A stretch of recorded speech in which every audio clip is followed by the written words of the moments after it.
Muy buenas noches, bienvenidos nuevamente a este espacio de Universo. Hoy conversaremos sobre una de las máximas preocupaciones de la humanidad en las últimas décadas, el deterioro de nuestra ecología. El fin de siglo nos presenta niveles deficitarios en nuestras cuentas con la naturaleza y por eso hoy tendremos en el estudio al ingeniero Gabriel Sánchez López. Él es director de Ecología y Protección Ambiental de la CERNIP. Estará con nosotros también el doctor Hugo Alejandro Guillén Trujillo, que es profesor e investigador de la Facultad de Ingeniería de la Universidad Autónoma de Chiapas. Este será nuestro tema hoy y les doy las buenas noches agradeciendo a ustedes que estén con nosotros. Vamos a iniciar entonces y vamos a preguntarle al ingeniero Gabriel, ¿qué está haciendo la Secretaría de Ecología en este sentido para coadyuvar al mejoramiento de la ecología? Pues primero agradecerles la invitación a estar con ustedes y a todo su público que nos ve en este programa y con este tema tan interesante. A todos nos lleva siempre el sentido de que nuestra máxima potencialidad de nuestro estado está en sus recursos naturales, y es cierto, todas las civilizaciones y todo el mundo en el mundo se fincan en el uso de sus recursos, y eso es lo que nos ha llevado a problemas ambientales. Evidentemente nuestro desarrollo se ha afincado en el uso de los recursos a través de tecnologías que nos han causado problemas actuales. Nos acabamos de dar cuenta hace muy poco, por ejemplo, de nuestras afectaciones a nuestros ríos, que muchas de nuestras aguas residuales los contaminan. No tenemos muchas industrias, pero bueno, las que tenemos también generan algo de contaminación. La contaminación al aire en las zonas industriales, en la zona petrolera, las tasas de deforestación que tenemos precisamente por la demanda de los recursos forestales y la demanda de tierra para actividades agrícolas o ganaderas, que es básicamente el fundamento económico de nuestro estado. De ahí que el problema ambiental está íntimamente ligado con nuestro desarrollo, y lo que hacemos a través de la Secretaría es precisamente tratar de lograr el equilibrio entre desarrollo y naturaleza, conservar lo que debamos de conservar, usar lo que debamos usar para el beneficio de nuestras comunidades. Decías que nos acabamos de dar cuenta, me comentabas fuera de cámaras, que alrededor de los años 50 fue cuando empezamos nosotros a darnos cuenta de lo grave de la situación, de lo que estábamos haciendo. ¿Estamos a tiempo todavía? Siempre estaremos a tiempo, mientras estemos aquí estamos a tiempo, ¿verdad? La comunidad, la sociedad demanda ya que nosotros como autoridades intervengamos de acuerdo a las atribuciones que nos da la ley para ir resolviendo estos problemas, mitigándolos y restaurando aquello que ya se afectó. Es evidente que todos tenemos que poner nuestro grano de arena, la sociedad, el manejo de nuestras basuras, el uso de nuestra agua. Somos un estado muy rico en el agua, en cantidad de agua, pero sin disponibilidad. Hay diferencias muy grandes entre comunidad y comunidad, ¿verdad? O sea, una cosa es tener mucha agua y otra tenerla a disposición. Y en calidad, que hemos estado afectando su calidad, pues a través de nuestras aguas residuales y nuestra basura, que definitivamente va hacia nuestras cuencas, ¿no? Entonces, poco a poco el Estado está tomando conciencia, al par que la ciudadanía, y empieza a aplicar recursos para resolver estos problemas, ¿no? En materia de saneamiento de aguas, en materia de rellenos sanitarios, de manejo de basura, pero es un problema difícil, que en algunos temas aún no está perfectamente dimensionado, y debemos de empezar por dimensionar nuestro problema, porque una cosa es lo que percibimos y otra cosa es la realidad probada científicamente. Por eso aquí ahorita el doctor nos va a poder manejar ciertas metodologías que son técnicas para valorar ese problema, darle un costo a ese problema también. ¿Cuánto dinero le vamos a tener que aplicar? ¿De dónde va a salir? ¿Quién lo va a pagar? O sea, son muchas cosas que tenemos que todavía que resolver para poder hacer una gestión ambiental real y verdadera. Hugo, tu visión acerca de la situación de la ecología en Chiapas. Sí, muy buenas. Del deterioro, por supuesto. Sí, ya lo mencionaba el ingeniero Sánchez. Yo siento que siempre estamos a tiempo, pero es bueno también ver ¿qué tanto hemos perdido? Para tomar un ejemplo, desde los 50, antes de los 50, nosotros en la región de Selva Lacandona teníamos aproximadamente 1,5 millones de hectáreas de selva tropical. Actualmente, así en una forma muy conservadora, podemos hablar de que tenemos como 0,5 millón, es decir, que hemos perdido casi 1 millón de hectáreas en 50 años. Podemos recuperar, podemos hacer algo. Es importante parar estas tasas de deforestación, pero también es importante restaurar lo que hemos perdido. Pero yo creo, hablando de un diagnóstico ambiental en general de la situación del Estado, uno de ellos es precisamente la cuestión de los recursos naturales, las áreas protegidas, nuestras selvas. No hay que olvidar que México está dentro de uno de los 8 países con mayor diversidad en el mundo, de los llamados 8 países megadiversos. Y Chiapas tiene 25% de todas las especies animales y vegetales que se encuentran en el país. O sea, realmente somos privilegiados en la biodiversidad que tenemos en Chiapas y también en la diversidad cultural. Esto es con lo que respecta a las cuestiones de las áreas protegidas. En lo que respecta, y el ingeniero Sánchez ya lo había mencionado, en lo que respecta del agua, es bastante preocupante. En Chiapas, por ejemplo, tenemos alrededor de 16,000 comunidades con menos de 500 habitantes. Tenemos centros, ciudades grandes. ¿Cómo resolver el problema de la contaminación? Yo siempre lo menciono, da pena decirlo que la ciudad capital no tenga una planta de tratamiento de aguas residuales. Ya hay proyectos, pero no lo tenemos todavía. El problema del saneamiento del agua creo que es un problema serio, tenemos que hacer algo al respecto para solucionarlo, tenemos que buscar alternativas, sobre todo alternativas económicas, baratas para los medios rurales. En el aspecto, como se había mencionado previamente, de la contaminación del aire, no es tan crítico como lo podemos ver en la Ciudad de México, pero tenemos el sistema de tumba, roza y quema. Tenemos una alta contaminación en los periodos de quema de selva. Para mucha gente es muy bonito ver el sol rojo en esos días, pero realmente nos debe recordar que es la destrucción de recursos naturales y contaminación de la atmósfera. En el problema de basuras, muchas veces en muchos municipios ni siquiera podemos llegar a hablar de rellenos sanitarios. Son basureros, únicamente se tira la basura a cielo abierto. Un relleno sanitario en sí requiere de ciertas técnicas de manejo. Entonces tenemos un gran reto, creo que se está haciendo bastante, pero todavía tenemos muchísimo que hacer. Comentabas sobre las comunidades, se me hace muy importante, ingeniero Gabriel. Yo me imagino que ya habrá acabado las tareas de la Secretaría, a pesar de la amplia red que ustedes tienen de operación. Esta atomización de las comunidades, quizá la falta de educación en cuanto a la cultura agrícola, hace un poco más difícil, o mucho más difícil, las tareas de ustedes, hablando de las quemas, etcétera. ¿De qué manera ven ustedes esta problemática? ¿De qué manera están ustedes tratando de trascender esta situación? Mira, no solamente en nuestro sector es el problema por la atomización de nuestra población, todos los sectores, dar agua, dar luz, dar infraestructura y pues dar medio ambiente sano también. Tiene las mismas dificultades.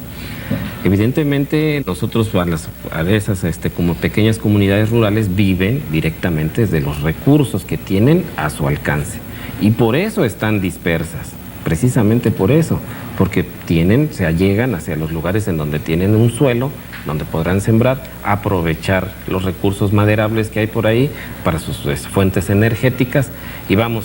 Esto requiere no solamente del consenso y de la nueva orientación de los programas del gobierno del Estado, del gobierno nacional, en donde le podamos dar a la gente una manera de vivir diferente a la que tiene. Mientras les promovamos la siembra del maíz, mientras no les demos una alternativa, pues es evidente que ellos van a tener que vivir del maíz y seguir viviendo con su tecnología que ellos tienen a la mano. Y quizás es uno de los grandes impactos que se generan en nuestro estado. Entonces, es un problema difícil, es un problema que se ataca a través de órganos de ordenamientos legales, es un problema que se ataque a través de que los programas se orienten ahora directamente a fomentar el uso de las áreas, el uso del suelo en donde deba de usarse la agricultura, donde sea apropiado, pues hay que fomentarlo hacia allá. Se hace a través de los programas estatales y federales pero aún queda mucho por hacer para que nosotros podamos reorientar con realidad a las actividades económicas de nuestra población para evitar esos impactos dispersos, ¿no? La regulación, además, la regulación forestal, pues la está, aunque nosotros como Estado coadyuvamos, la Federación es quien determina a través de las atribuciones que le da la ley los usos de los productos maderables. Claro que haya un cambio en en la percepción de lo que debemos hacer los estados, hasta en la misma Federación, y ha habido esfuerzos para hacer una descentralización. No se ha llegado a concretar, necesita un cambio de ley, necesita la intervención del Congreso para que reorientemos las atribuciones y podamos como Estado realmente manejar nuestros propios recursos. Me gustaría que más adelante nos platicara sobre los niveles de competencia que tiene tanto el Estado como la Federación. Sí. Por lo pronto, si ustedes me lo permiten, vamos a ver una cápsula que ha preparado nuestro equipo de producción precisamente sobre esta problemática del deterioro de la ecología. Vamos a revisar someramente este asunto para después continuar platicando con nuestros amigos, que vienen a acompañarnos esta noche, el ingeniero Gabriel Sánchez López, director de Ecología y Protección Ambiental de la CERNIP, y el doctor Hugo Alejandro Guillén Trujillo, profesor investigador de la Facultad de Ingeniería de la Universidad Autónoma de Chiapas. Vamos a esta cápsula y regresamos.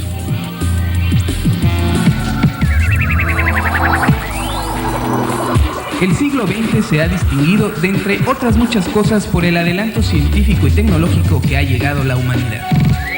Sin embargo, como todo en la vida, nuestras acciones conllevan a resultados que, dependiendo cómo se hayan manejado, pueden ser buenos o malos. En este caso, nuestra avanzada tecnología, si bien nos ha provocado satisfacciones, también problemas. Y en esto, la víctima principal es nuestro ecosistema. Afortunadamente, en los últimos años se ha creado una conciencia ecológica que, si bien aún no es suficiente, ha servido para abrir los ojos a problemas serios como la contaminación y la deforestación de los bosques a nivel mundial. Pero no vayamos más lejos y pongamos de ejemplo a nuestra alguna vez enorme selva lacandona. La selva lacandona tenía alrededor de 1.5 millones de hectáreas y aún así representa el 66% de las selvas tropicales en el estado y comprende alrededor del 10% de los recursos selváticos de México, a pesar de que más de la mitad original ha sido ya destruida y mucho de lo existente está con ciertos grados de deforestación. La selva incluye una reserva de la biosfera Montes Azules, 4 áreas naturales protegidas, Bonampak, Yaxchilán, Chanquín y Lacantún, y la reserva comunal La Cojolita, que funciona como un corredor biológico con el Petén de Guatemala.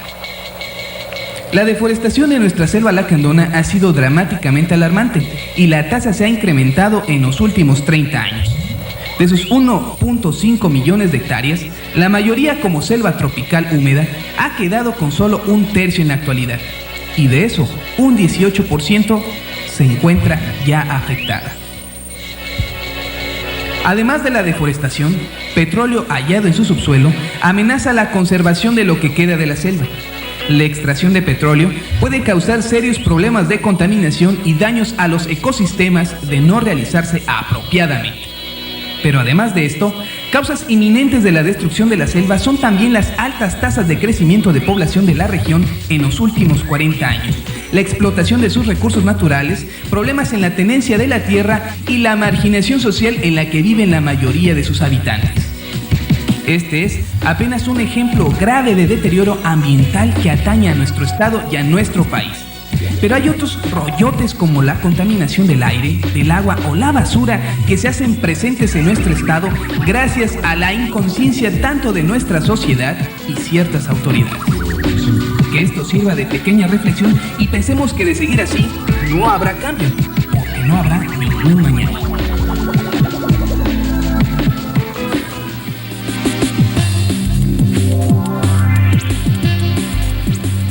Pues con esta cápsula podremos darnos cuenta del verdadero problema que existe con el deterioro ecológico y también podemos darnos cuenta de la importancia de que la sociedad esté consciente de ello, de que nosotros en nuestra casa podamos participar. A nivel micro, evidentemente, cada grano de arena que nosotros podamos implementar para coadyuvar en el beneficio de la ecología será importante, independientemente de las actividades institucionales o actividades que realicen otros organismos ya en otros niveles. Es importante que nosotros reconozcamos este problema, tengamos esa conciencia para poder ayudar un poco. Me gustaría, Hugo, que después de haber escuchado a Gabriel sobre lo que se está haciendo, me dieras tu opinión como investigador en cuanto a esta serie de tareas y mecanismos que se realizan para evitar la destrucción y para corregir lo que ya destruimos. Sí, hace unos años tuvimos la oportunidad de participar como universidad en un foro de conservación y desarrollo en Estambul, en Turquía. Y una de las cosas que más me atrajo la atención en este foro era la presentación de un modelo que le llamaron las 3 Es. Generalmente, en el inicio del desarrollo de la humanidad, únicamente enfocábamos, sobre todo del desarrollo industrial, el modelo de una E, que era la economía. Posteriormente empezamos a darnos cuenta de que estábamos destruyendo los recursos naturales. Incluimos la segunda E, que era ecología, lo que mencionaban ya ustedes, que a partir de los 50, en el caso específico nuestro, empezamos a preocuparnos por el medio ambiente. Entonces teníamos 2 Es, economía y ecología. Y sin embargo las cosas no siguen trabajando. Y un ejemplo es la selva lacandona. Hay inestabilidad social, hay enfrentamientos, hemos tenido ciertas situaciones políticas ahí, críticas, etcétera. Y ahora los conservacionistas y muchas gentes que trabajan en cuestión de medio ambiente han agregado otra E, que es la equidad. O sea que dicen que también tiene que haber un equilibrio social para que haya conservación. Entonces, considero que este es un excelente modelo, el de las 3 Es, ecología, economía y equidad.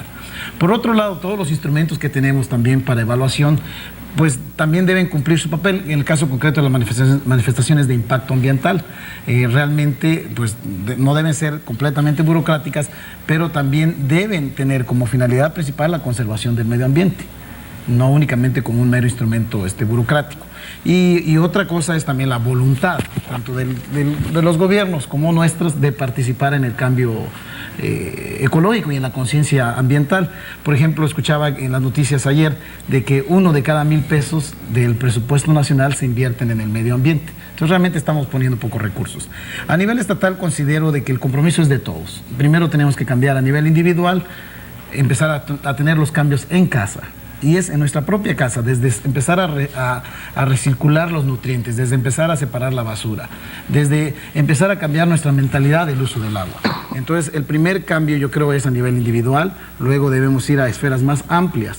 Y creo que como universidad también se están dando pasos.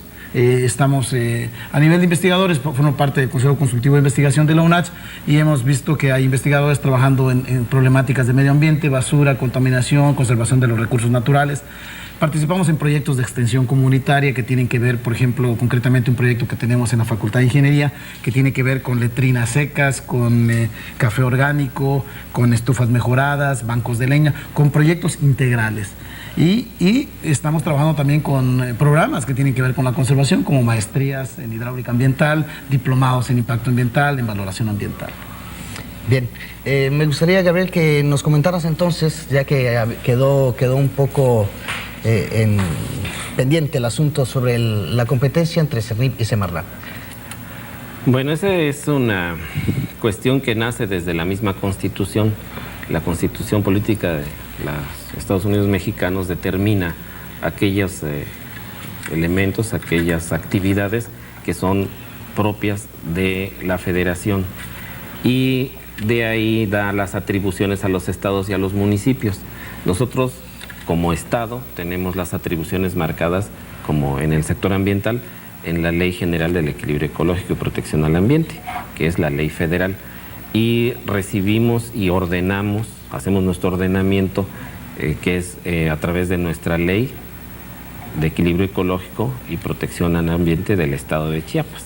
La ley federal es la ley general y nosotros tenemos la ley estatal. Y en ese marco nos tenemos que mover como autoridades y como funcionarios tenemos que cumplir estrictamente lo que la ley nos da, las atribuciones que tenemos y no más ni menos. Entonces nosotros hacemos convenios de coordinación con la federación para poder intervenir en las cuestiones forestales, por ejemplo, que la ley forestal es totalmente de competencia federal, en la ley de pesca, que también es de competencia federal, que muchas veces se dice, bueno, ¿por qué el Estado da permisos de poslarva y cosas? Bueno, nosotros no los damos, ¿no? se hace a través de los instrumentos y de los instrumentos legales que la federación tiene a su cargo. Y en tu visión como profesional, ¿no sería de alguna manera más práctico y más eficiente que el propio Estado tuviera, si no la injerencia total, por lo menos un mayor control de sus recursos naturales en cuanto a permisos, en cuanto a todo ese tipo de controles que ahora tiene Semarnat? Bueno, es evidente, ¿no? Cada vez nos estamos dando cuenta que los estados están maduros como estados, ya tenemos una buena administración, un marco administrativo más formado, y que podemos tener las atribuciones que además de todo pegan directamente a nuestro territorio, y que además es responsabilidad del gobierno estatal responder ante la sociedad. La sociedad identifica al gobierno del estado. Entonces definitivamente esto se ha manejado ya en un proceso de descentralización. No ha sido muy efectivo, hay que decirlo, ¿no? Con toda sinceridad, pero vamos, sabemos que estos procesos son largos, que hay compromisos a veces y que no es posible manejar, hay tiempos también. Para que esto se transforme tiene que llegar una iniciativa directamente al Congreso de la Unión. No, quizás salga de nuestro propio Congreso como iniciativa al Congreso. Ya se han tenido pláticas con algunos diputados de nuestro Congreso para que se pudiera hacer algo para solicitar estas atribuciones de manera más rápida y que la descentralización sea realmente efectiva y todo aquello que ahora es competencia federal, pase a ser competencia de los estados. Evidentemente la federación, nosotros estamos federalizados y deberá de tener las cuestiones de política nacional y las cuestiones normativas generales para toda la república, pero los estados deberán asumir su responsabilidad y nadie asume la responsabilidad sin atribución. Claro. Y en este esfuerzo que ya es evidente, en relación a la población, ¿qué tan consciente está la población de acuerdo al ejercicio que ustedes han realizado y al acercamiento que han tenido con la población, con los campesinos, con la gente que trabaja talando, inclusive con la gente de las ciudades? ¿Qué tanto ayuda la sociedad en este sentido? Mira, ¿qué tan consciente está? La concientización se ha dado gracias a los medios de comunicación que tienen amplia cobertura, cada vez llegan a más lados. En Chiapas hace 15, 20 años era difícil encontrar poblaciones pequeñas con televisión. Ahora tenemos hasta nuestras ciudades más pequeñas tienen cable. Entonces se ve ya el mundo en Chiapas. Evidentemente, como esto es una preocupación mundial, nuestra sociedad está muy llena de información general acerca del problema ambiental y ya lo visualiza también en nuestro estado con respecto a tu vida cotidiana. Tenemos todavía mucho por hacer en acciones, porque es evidente también que nos acercamos a cualquier cañada y lo primero que vemos es basura. Pero el problema ambiental no se va a resolver solo con la conciencia ciudadana. Debe de ir acompañado, es parte muy importante la educación ambiental, la concientización ciudadana a través de la educación ambiental, pero debe de ir acompañada con la gestión del gobierno y de los particulares en la transformación de sus modos de apropiación y de manejo de los recursos.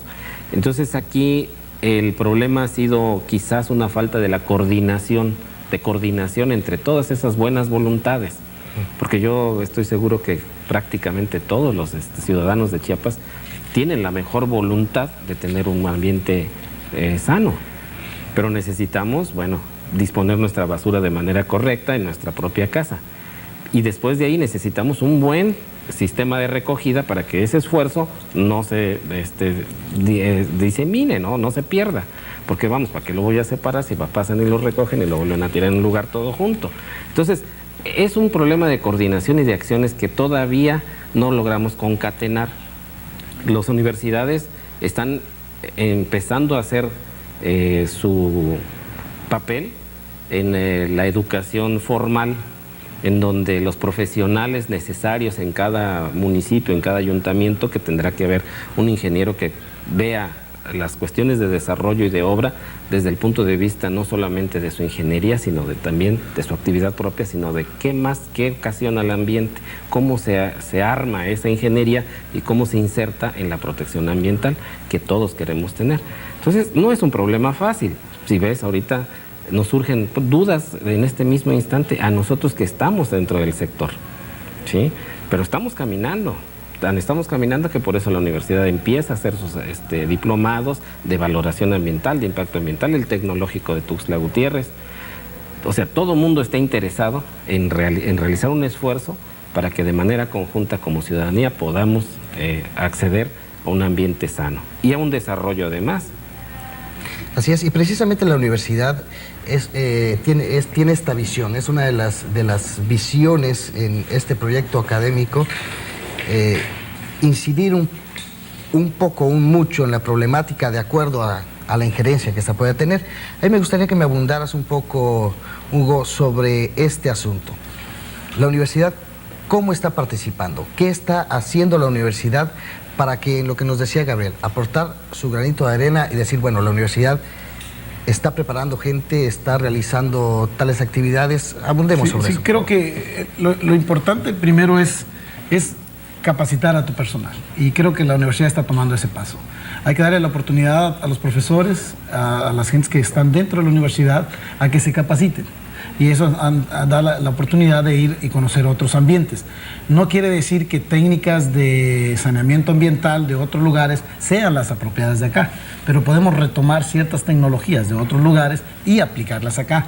Tales son los casos o como los conceptos que se manejan en ingeniería ecológica, saneamiento ecológico. Para comentarte brevemente el caso de Suecia. Están muy interesados ahorita en el tratamiento del agua residual sin agua, es decir, separar la materia fecal y la orina y luego reciclarla, un concepto integral. Ese mismo concepto existe en las comunidades rurales. Ya viene el concepto de la fosa séptica, de echarle cal, de estabilizarla, de usarla como composta. O sea, el concepto lo tenemos, existe. La cosa es cómo coordinar los esfuerzos entre investigadores y la población. Y cambiar toda una cultura. Y cambiar toda una cultura. Como te comentaba hace unos momentos, es absurdo. Para mí es completamente absurdo que usamos 6 litros de agua para desechar 300 gramos de materia fecal. Y incluso en otros países como Estados Unidos es agua potable. Hasta con los autos se lavan con agua potable. Y después en la planta de tratamiento de aguas residuales lo que quieres es eliminar la materia fecal. Entonces hay muchos retos para nosotros como universidad para hacerlos. Bien, yo quiero agradecerles, desgraciadamente el tiempo se nos ha terminado. Quiero comprometerlos a que nos pongamos de acuerdo para un nuevo programa. Este tema es amplísimo, como comentabas, Gabriel, y quiero que nos den la oportunidad de poder hablar de asuntos concretos en programas posteriores. Agradezco entonces al doctor Hugo Guillén Trujillo, al ingeniero Gabriel Sánchez, y a usted le agradecemos su compañía y lo esperamos el próximo jueves. Buenas noches.